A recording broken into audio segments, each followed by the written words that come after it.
Hello students, आज हम बात करेंगे कंडेंसेशन पॉलीमराइजेशन की, यानी कि संघनन बहुलीकरण।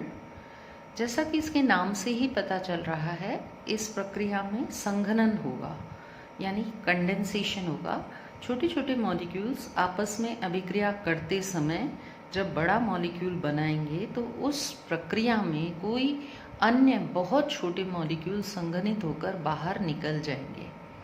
जैसे कि जल का अणु निकल सकता है, जैसे कि मिथेनॉल निकल सकता है संघनित होकर बाहर। तो इस प्रकार का पॉलीमराइजेशन जो है उसको हम ऐसे डिफाइन कर सकते हैं: condensation of the molecules that is monomers having two functional groups in their structures. यहाँ इम्पॉर्टेंट चीज़ है कि हमको ऐसा मोनोमर लेना है जिसके अंदर दो फंक्शनल ग्रुप्स होने चाहिए, दो क्रियात्मक समूह होने चाहिए।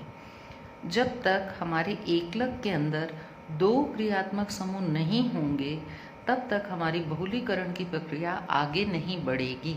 ये कैसे, मैं आपको बताती हूँ।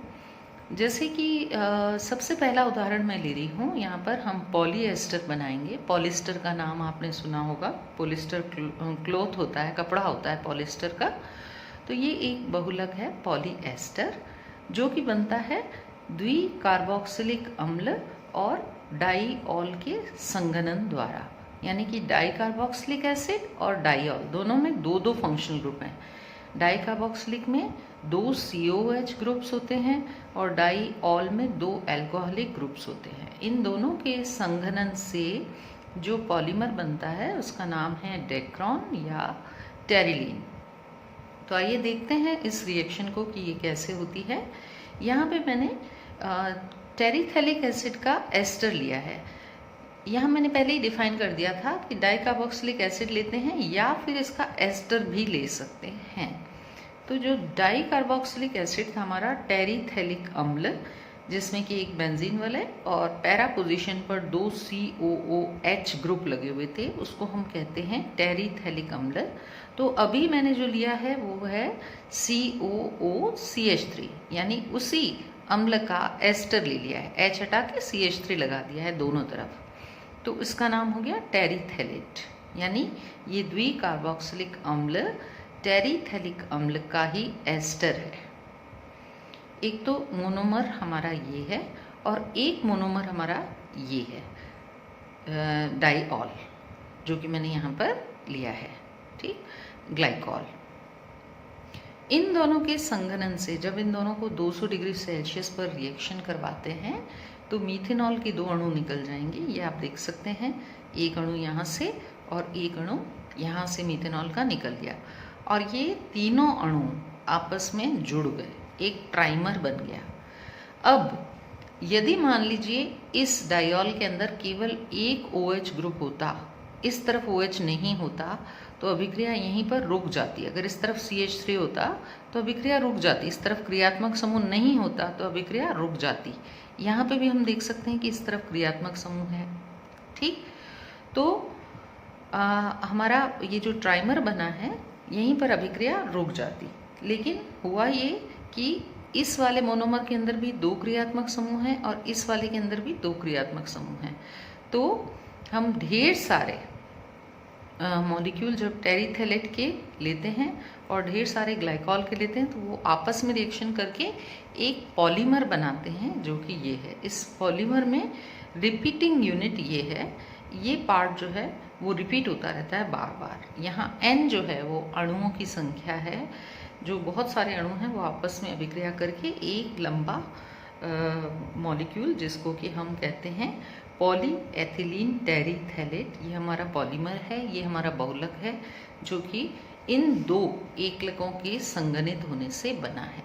तो हमारे एकलक के अंदर दो दो क्रियात्मक समूह दोनों तरफ दो दो क्रियात्मक समूह होना आवश्यक है। यहाँ पे मैं इसके जो यूज़फुलनेस है, जो एप्लीकेशंस हैं, उस पर थोड़ी देर आपका वीडियो को पॉज कर देती हूँ ताकि आप इसका स्क्रीनशॉट खींच लें और फिर इसके यूजेस आप नोट डाउन कर लें।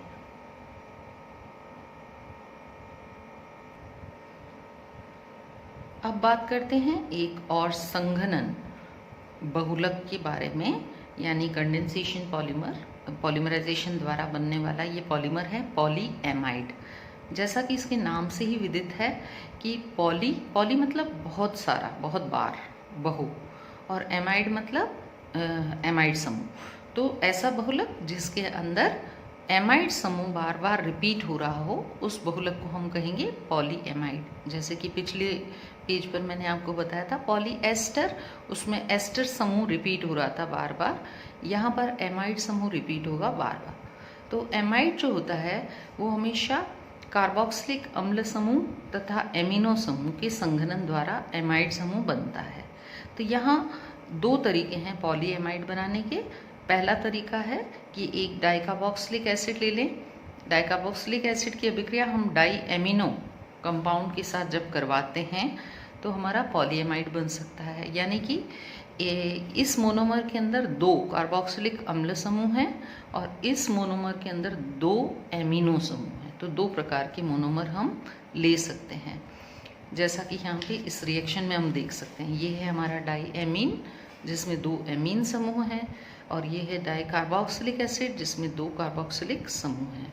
तो जब एमीन समूह में से एक H और कार्बोक्सिलिक में से एक OH निकल जाएगा तो जल का अणु संघनित हो जाएगा।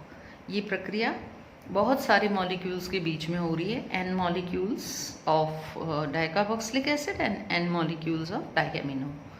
तो इन दोनों के बीच जब अभिक्रिया होगी तो एक लंबी श्रृंखला बन जाएगी। इस लंबी श्रृंखला में जो एमाइड ग्रुप है, जो CONH ग्रुप है, वो रिपीट होता रहेगा, इसलिए इसको हम पॉलीएमाइड कहेंगे। इसका नाम है नायलॉन। यही चीज़ हम दूसरे तरीके से भी बना सकते हैं। हम एक ऐसा मोनोमर लें, उस मोनोमर के एक तरफ एमिनो समूह लगा हो, एक तरफ कार्बोक्सिलिक समूह लगा हो। जैसा कि यहाँ पर मैंने लिखकर बताया है आपको, इस मोनोमर को हम देख सकते हैं कि इधर एमिनो समूह लगा हुआ है और इधर कार्बोक्सिलिक समूह लगा है। तो ऐसे एकलक के बहुत सारे जब अणु लेकर संघनित किए जाते हैं तब भी आपको जो बहुलक प्राप्त होता है वो भी बिल्कुल इसी तरह का होता है। इसमें R1 और R2 अलग अलग हैं। यहाँ देख सकते हैं R1 ये वाला है, R2 ये है, जबकि यहाँ जो बीच में यूनिट है R3 वो रिपीटेडली R3 ही रहेगी। तो इसमें भी एमाइड समूह रिपीट हो रहा है और इसमें भी एमाइड समूह रिपीट हो रहा है। दोनों ही पॉलीएमाइड बहुलक हैं, लेकिन ये दोनों ही नायलॉन्स हैं, लेकिन ये दोनों अलग अलग प्रकार के नायलॉन्स हैं। कैसे, ये मैं आपको बताती हूँ। पहली वाली रिएक्शन में R1 और R2 लिखा हुआ है। मान लीजिए कि R1 जो है हमारा वो है CH2 होल 6, यानी CH2 6 बार रिपीट हो रहा है, और जो R2 है हमारा वो है CH2, R2 is equal to CH2 whole 4, 4 बार रिपीट हो रहा है। तो इसका मतलब ये हुआ कि यहाँ पे CH2 होल 6 है, यानी ये जो मोनोमर है, ये इस मोनोमर की संरचना में 6 कार्बन है।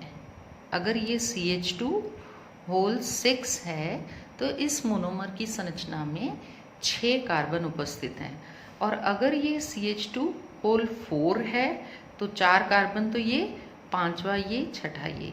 इस मोनोमर के अंदर भी 6 कार्बन है। यानी जो दो मोनोमर्स हमने लिए उनमें यदि R1 और R2 की वैल्यू ये है जो यहाँ लिखी हुई है, तो इसका मतलब पहले मोनोमर में भी 6 कार्बन है और दूसरे में भी 6 कार्बन है, यानी दोनों में 6-6 कार्बन है। तो जो बना हुआ नायलॉन है, इस प्रक्रिया से जो नायलॉन बनेगा उसका नाम नायलॉन 6-6 होगा। इसी तरीके से 6-6 से मतलब है कि पहले मोनोमर में भी 6 कार्बन और दूसरे मोनोमर में भी 6 कार्बन।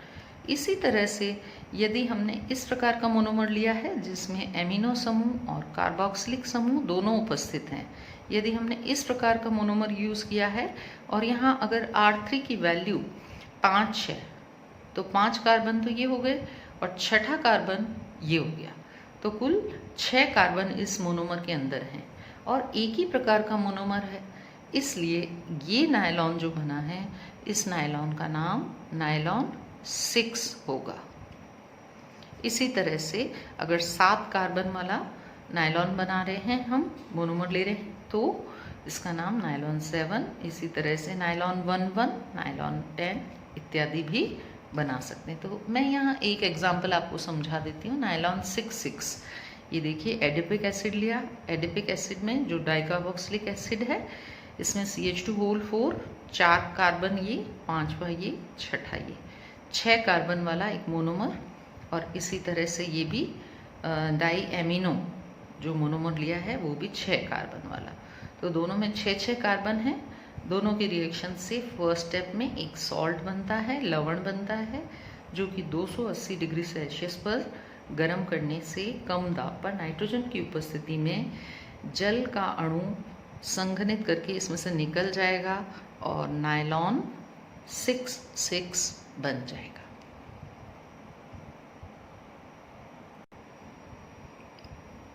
और ये है नायलॉन 6,6 के यूजेस और इसकी गुण, कि इसके क्या क्या गुण हैं ये मैंने यहाँ लिख दिए हैं। आप स्क्रीनशॉट खींच लें और बाद में इसको उतार लें।